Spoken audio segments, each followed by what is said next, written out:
right. So, Amy, Pixar has this sort of gold standard, doesn't it? It has the bouncing lamp, the short before the movie that's often just as good as the movie. When you get a call from them, do you think, yes, definitely? Yes. I would have said yes to anything they asked me to do, which is not good bargaining. Yeah, that's not a good way to you don't have much leverage. But no, when I heard that they were doing this film, I remember hearing the idea of it and thinking, that's just a genius idea. And then I came on late as Joy, and they had been working on her for a while. And when they showed me the PowerPoint presentation of the story, I thought about this day. I thought about the day when you would be seeing it and the world would be seeing it, and I was so excited to be along for the ride. The phrase there, being along for the ride, so much of your career, Parks and Rec, Saturday Night Live, you've had real control over your material. You've written it, you've performed it. What's it like for you sort of stepping back from that and reading from a script? It's the best. It is so great to work with people who are so focused, so smarter and more creative than you, who have a real sense of what they want, but are very flexible and collaborative. I have this, theory that usually the most talented people are very collaborative. Sometimes there's true eccentrics who have their own process and they're very specific, but I find that if you're a really talented person, you're not very fear-based. You're not worried that this is your last good idea.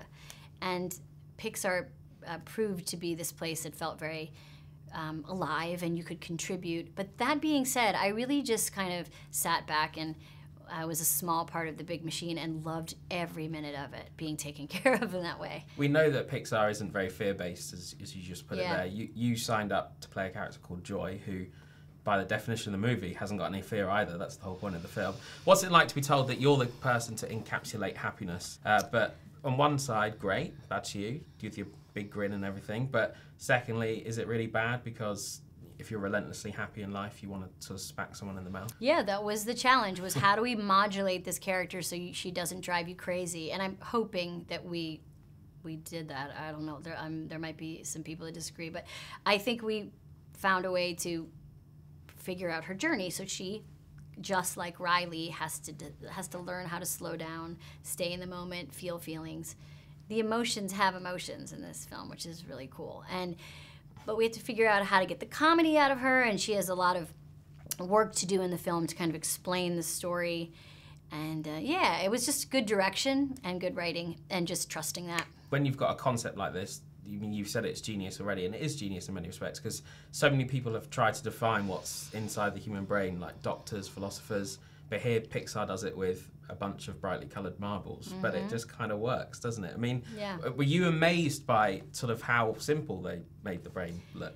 Well, I love how they told us what things looked like. This is how your dreams are made. This is what happens when you forget something. This is what your brain looks like when anger is in control. They created these new worlds that we already knew. It's what Pixar does so well. They take feelings and settings that feel like home, but we've never seen them before. So I knew it was going to be good, man. I just knew, when I heard the story, I said, this is going to be the best movie ever. And I was right. This is the best movie they ever made, I think. But I think it's definitely so up there. Yeah, for sure. I mean, what's it like doing a voice part? Because so much of your comedy, be it the political satire when you're dressed up as Clinton, or be it the silly slapstick stuff, which is just as funny. Here, you can't rely on your physical form. You have to just all in the vocal performance. Did you find that a challenge? It was very similar to any kind of live action acting in that you had to feel what you were supposed to feel in the moment and really be there, but you weren't really playing off of another actor, which was sometimes you had to find other ways to access how you were supposed to feel. They filmed me a lot when I was doing Joy, and I think sometimes some of the actions in the film are like, sometimes I see something and think, oh, I wonder if that was a little bit of a movement that I did. But the animators are so much smarter, more creative than I ever could be. And so the package that came back, the final package was so amazing and beyond my wildest dreams. It's the perfect package, but is there a sequel package? I mean, you've got that big puberty button. Yeah, I mean, look, I'm not in charge of those decisions, but I say yes. Yeah. I say sequel, prequel, trequel, quadruple, 10 episode series on, yeah. You don't even need to see the PowerPoint presentation. No, I'm books, movies, television, play, Broadway, on ice, all of it. Awesome. Thank you.